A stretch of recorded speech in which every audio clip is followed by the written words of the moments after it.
Olá, meu nome é Fábio Santos, eu sou médico hematologista do Hospital Israelita Albert Einstein e do Hospital BP Mirante.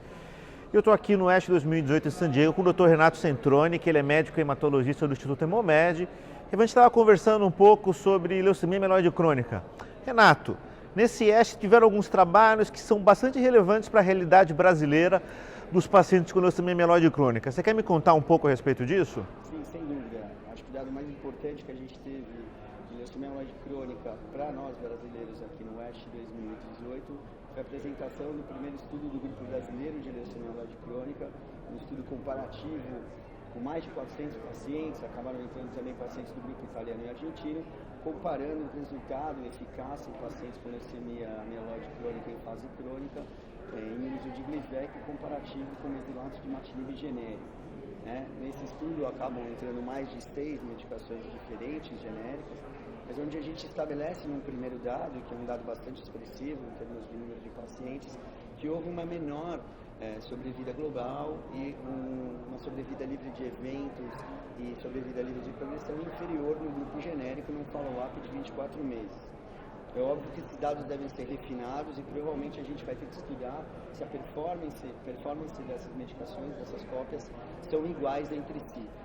Mas trata-se de um resultado absolutamente importante em termos de estudo multicêntrico no Brasil e que serve de um registro nacional definitivo para estudos subsequentes.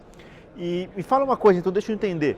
A tolerabilidade foi semelhante entre as duas drogas e a taxa de descontinuação também? Esse é um dado bastante interessante.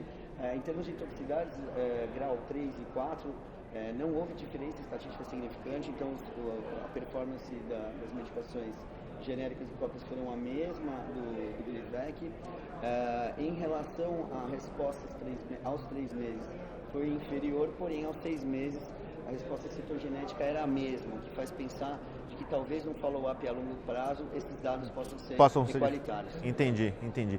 E houve também um papo que havia uma diferença no perfil molecular dos transcritos dos pacientes brasileiros comparado com o que a gente vê na literatura estrangeira? É verdade, a gente vê um número maior de transcritos B2A2, um dado confirmado também no estudo do professor Baccarani e em registros também estudos apresentados aqui no ASH do grupo italiano e espanhol, que há uma diferença na presença desses transcritos na população europeia em relação à latino-americana.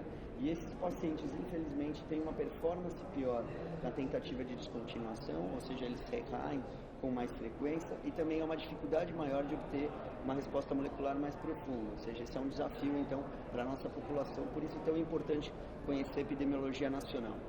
Entendi, então deixa eu ver se, resumindo, a gente pode dizer que, para a realidade brasileira, os resultados com genérico, aparentemente com um segmento médio de 24 meses, parecem ser inferiores ao Glivec, medicação de marca.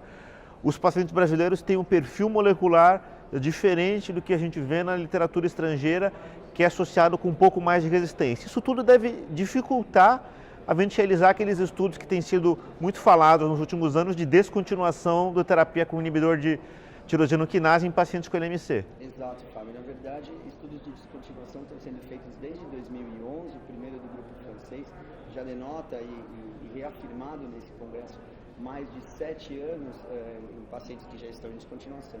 A limitação na população brasileira hoje é que a gente não tinha, então, estudos de genérico, começamos a ter, então nos obriga a ter uma monitorização laboratorial mais frequente, dado que tem esse perfil de maior dificuldade de obtenção de resposta molecular. Precisamos resolver a questão nacional de acesso do PCR para BCR-ABL de uma maneira contínua para todos os pacientes e para se realizar a descontinuação é necessário que esses exames sejam feitos mensalmente no primeiro ano e depois bimestralmente. Tá? Isso, então, eu não acho que seja possível descontinuar, é absolutamente possível, mas exige um monitoramento mais próximo e a gente precisa estabelecer isso no Brasil o quanto antes. Eu acredito que os estudos mostram que é mais seguro a gente obter essa descontinuação depois de 4 ou 5 anos de tratamento, então eu não acho que isso vai ser um impedimento para a gente conseguir a descontinuação, mesmo nos pacientes que têm uma resposta mais lenta molecular. Legal, ótimo. Acho que dá para perceber que temos vários desafios, alguns peculiares ao cenário nacional, mas que acho que grandes estudos cooperativos como esse que você mencionou são a maneira de seguir em frente e conseguir melhorar a realidade dos pacientes. Exatamente. É um orgulho para nós, o Grupo Brasileiro, ter uma apresentação oral com esses dados. Eu acho que isso é o começo aí de um trabalho onde a gente vai consolidar a medicina brasileira para a NMC igual ao que tem sido feito no resto do mundo. Legal, Renato, muito bom saber essas novidades, agradecer a sua participação. Sim, muito obrigado. Eu que agradeço. Obrigado.